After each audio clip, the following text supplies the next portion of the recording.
Hello everyone, this is Dr. Neelam Avtar Singh, homeopathy consultant.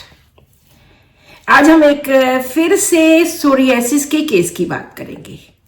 ये एक बच्चा है 10 साल का और इसको 2 साल से प्रॉब्लम है। इसकी पूरी बॉडी में तो कुछ नहीं है, लेकिन इसके पैर बहुत फटे हुए हैं, बहुत ज्यादा डीप क्रैक्स हैं। तो डॉक्टर्स ने उसको डायग्नोज किया दिस इज सोरियासिस। पैरों के नीचे भी काफी फटा हुआ, क्रैक साइड्स पे भी क्रैक्स।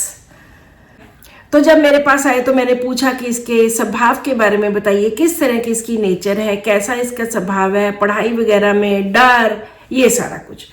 तो उन्होंने बोला कि कहना कोना तो नहीं मानता, इसका दिमाग ही कम है। दिमाग कम है मतलब कि इसको कोई चीज समझ नहीं लगती, पढ़ाई कराओ तो पढ़ाई नहीं करता, जैसे ब्रेन की डेवलपमेंट ही कम हुई है। और कहना बिल्कुल नहीं मानता, जिद करता है, जो चीज लेनी है बस लेनी ही है। पढ़ने में बिल्कुल भी इसका कंसंट्रेशन नहीं बनती, ध्यान नहीं लगता, कोई भी चीज बड़ी मुश्किल से पढ़ानी पड़ती है। और डर डर भी कोई ज्यादा नहीं है, अंधेरे से भी कम ही डरता है, टीके से भी इसको पता ही नहीं है ज्यादा इंजेक्शंस का, गुस्सा गुस्सा भी कोई बहुत ज्यादा नहीं है। So this is the case. जो भी डॉक्टर्स एनालाइज करना चाहते हैं, यहाँ पे रूब्रिक्स बनाइए, बहुत सुंदर रूब्रिक्स इस छोटे से पैराग्राफ में बनेंगे। सो रूब्रिक्स बनाइए और इसको अंडरस्टैंड करने की कोशिश कीजिए कि कैसा बच्चा है, क्या करता है, क्या प्रॉब्लम है। अब हम बात करते हैं इस केस के एनालिसिस की। सबसे पहला रूब्रिक है, कहना नहीं मानता, जिद्दी बहुत है, ऑब्स्टिनेट एंड डिसोबीडियंस। जो भी बच्चे कहना नहीं मानते उसमें 44 मेडिसिन है, और जो ऑब्स्टिनेट हेडस्ट्रॉन्ग है उसमें 115 मेडिसिन है। लेकिन अगर हम चिल्ड्रन में देखते हैं तो उसमें इससे भी कम दवाइयां रह जाती हैं। जो उन्होंने बोला कि पढ़ता नहीं है, पढ़ता नहीं है क्योंकि इसका दिमाग ही थोड़ा कम है।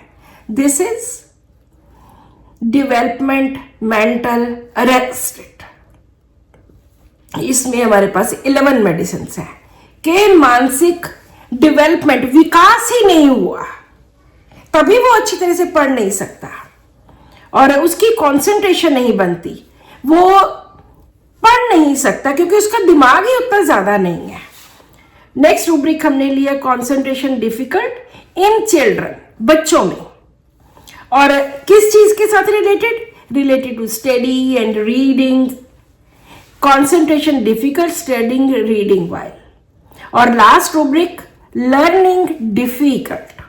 जो इस तरह के लोग होते हैं उनमें लर्निंग बहुत ज्यादा मुश्किल होती है, लर्न नहीं कर पाते जल्दी से। सो ये वाले जब रूब्रिक्स डाले तो इनमें ब्राइटाकार्ब वाज द मेडिसिन।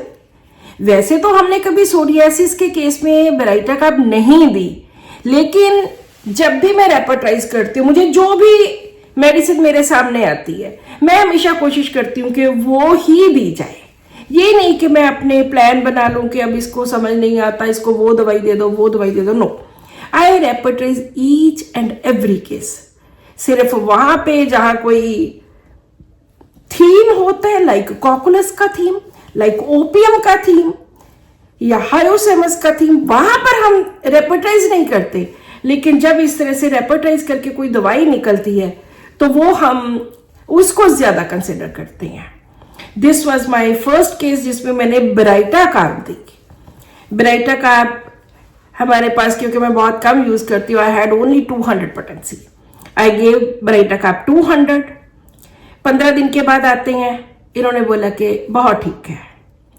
उसके बाद फिर 15 दिन के बाद फिर रिपीट, बहुत ठीक है, मच बेटर। और ये मेरे से दवाई इन्होंने स्टार्ट की थी 6/5 को, और 8/7 को आफ्टर 2 months बच्चे के पैर बिल्कुल साफ हो गए। उसके बाद वो आए नहीं, पता नहीं बच्चे की कंसंट्रेशन का भी फर्क पड़ा होगा, आई डोंट नो। लेकिन उसके पैर जो इतने मोटे मोटे क्रैक्स थे, 2 महीनों में ठीक, 100% ठीक।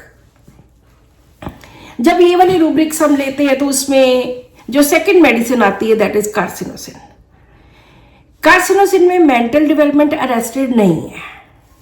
तो वैसे भी कार्सिनोसिन मैंने जैसे आपको बहुत बार बताया, मेरी बहुत फेवरेट मेडिसिन है। इस पे मैं 2 चीज़ों का बहुत ध्यान देती हूँ। Number 1 domination, number 2 artistic aptitude. बड़े नीट टाइडी ये लोग होते हैं। और यहाँ पर मेंटल डेवलपमेंट अरेस्टेड में कार्सिनोसिन नहीं है। नेक्स्ट मेडिसिन आती है कैलकेरिया कार्ब। उसमें ना तो मेंटल डेवलपमेंट अरेस्टेड है, ना कॉन्सेंट्रेशन डिफिकल्टी इन चिल्ड्रन है, वो भी नहीं है। सो हम वो भी नहीं दे सकते। उसके नेक्स्ट जो है कैलकेरिया फॉस। कैलकेरिया फॉस में मेंटल डेवलपमेंट अरेस्टेड तो है, लेकिन उसमें कॉन्सेंट्रेशन डिफिकल्ट नहीं है। सो इस तरह से हम इन सब मेडिसिन को स्क्रूटिनाइज कर सकते हैं, उनको अलग निकाल सकते हैं कि ये दवाई हमने देनी है या ये दवाई नहीं देनी।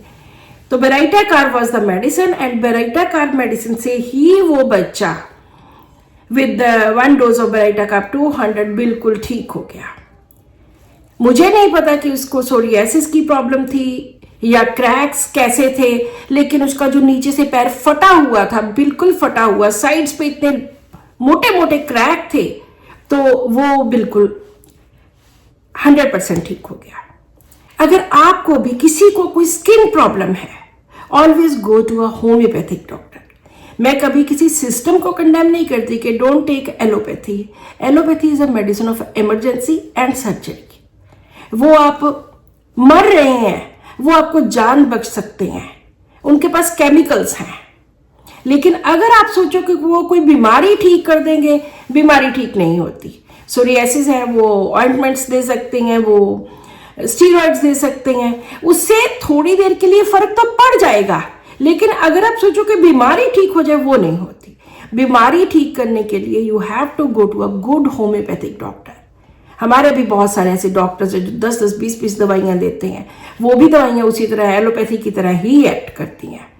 सो मैं हमेशा कहती हूँ always go to a good homeopathic doctor. और आजकल मेरी जो 100 days 100 वीडियोस चल रही हैं, बहुत सारे लोगों को इससे ज्ञान मिल रहा है, बहुत सारे लोग मुझे फॉलो कर रहे हैं यहाँ पर। और I have received many messages कि मैम ये जिस दिन से हम सुनने लगे हैं तब से हमारी प्रैक्टिस बहुत अच्छी हो गई। और दूसरी बात जो मेरी बुक की है, that is guide to rubrics, वो एक होम्योपैथिक रिपोर्टरी है, वो आप ले सकते हैं, क्योंकि उसमें सभी जितने भी माइंड रूब्रिक्स हैं, चाहे वो सब रूब्रिक्स है, चाहे उसके नीचे रूब्रिक्स है, 650 के आसपास तकरीबन पेजेस हैं, 850 के आसपास मेन रूब्रिक्स हैं जिनको एक्सप्लेन किया है। So you should take that book and enjoy it. So thank you so much for watching this video and keep watching my videos. Thank you.